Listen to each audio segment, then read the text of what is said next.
रमा अपने बेटे चंदन के साथ चतरपुर गांव में रहती थी। चंदन एक खूबसूरत नौजवान था। गांव की सारी लड़कियां उसे बहुत पसंद करती थी। एक दिन चंदन पर शिवानी की नजर पड़ी और उसे चंदन से पहली नजर में ही प्यार हो गया। चंदन को भी शिवानी बहुत पसंद आई। कुछ ही दिनों में उनकी शादी हो गई। शिवानी की एक सच्चाई ये भी थी कि वो एक इच्छाधारी नागिन थी।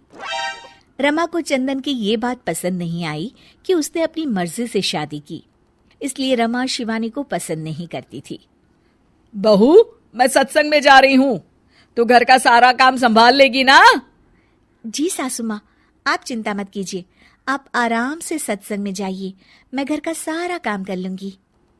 हाँ तो ठीक है, सारे काम निपटा लेना, बर्तन धो देना, कपड़े भी पड़े हैं वो भी सुखा देना, और घर में फिनाइल वाले पोछे से सफाई भी कर देना। और ये देख, ये बाजार से सामान की लिस्ट लिखी है, उसे भी ले आना।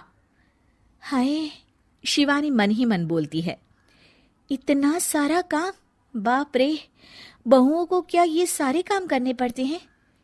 रमा सत्संग के लिए चली जाती है। शिवानी झाड़ू लेकर आती है और फिर सोचने लगती है, अब जब बहू बनी हूं तो इंसानों की तरह ही मुझे सारी जिम्मेदारियां निभानी चाहिए। पहले मार्केट जाकर सामान ले आती हूँ, फिर घर का काम कर लूंगी।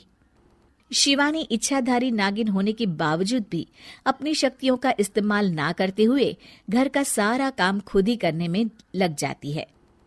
थोड़ी देर बाद उसे बहुत थकान महसूस होती है।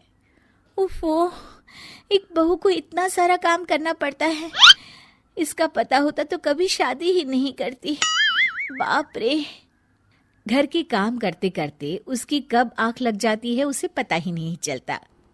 शाम को जब उसकी सास के आने का वक्त हो जाता है, दरवाजे की घंटी बजती है और शिवानी की नींद टूट जाती है। ओह, मम्मी जी तो आ भी गई और अभी तो आधा काम पड़ा हुआ है। मैं सासू माँ को क्या मुंह दिखाऊंगी? ओफो, क्या करूं? एक काम करती हूँ, अपनी शक्तियों का इस्तेमाल कर ही लेती हूँ। शिवानी घर का सारा काम अपनी जादुई शक्तियों से खत्म कर लेती है और फिर दरवाजा खोलती है। अरे बहू, तुझे इतना वक्त क्यों लगा दरवाजा खोलने में? माफ कीजिएगा सासू माँ, मैं सो गई थी। ओह, तो तू सो रही थी, फिर जो काम मैंने तुझे दिए थे वो तो हुए नहीं होंगे। सब कहने की बातें होती है। रमा घर में आती है और देखती है कि सारे काम हो चुके हैं। वो एकदम चौंक जाती है। अरे, इसने तो सारे काम कर दिए, वो भी इतने अच्छे से। ये इंसान के भेष में कोई चुड़ैल तो नहीं है? अब क्या हुआ सासू माँ, आप क्या सोचने लग गई? अब कुछ नहीं। चलिए खाना खा लेते हैं। अगले दिन शिवानी रसोई में काम कर रही होती है, तभी वहां उसकी सास आ जाती है। बहू, आज ना मेरी कुछ सहेलियां आने वाली है, तुम कुछ अच्छा सा बना देना उनके लिए खाने में। जी मम्मी जी। रमा के जाने के बाद शिवानी अपनी जादुई शक्ति से सारा काम कर देती है। शाम को रमा की सारी सहेलियां आती हैं। अरे रमा, अपनी बहू से तो मिलवा। रमा शिवानी को बुलाती है। शिवानी बहुत ही सुंदर थी।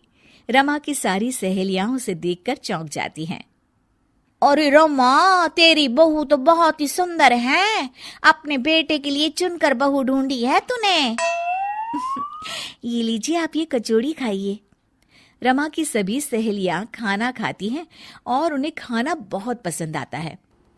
अरे वाह भाई वाह, रमा मान गए तुम्हारी बहू को, कितना अच्छा खाना बना लेती है।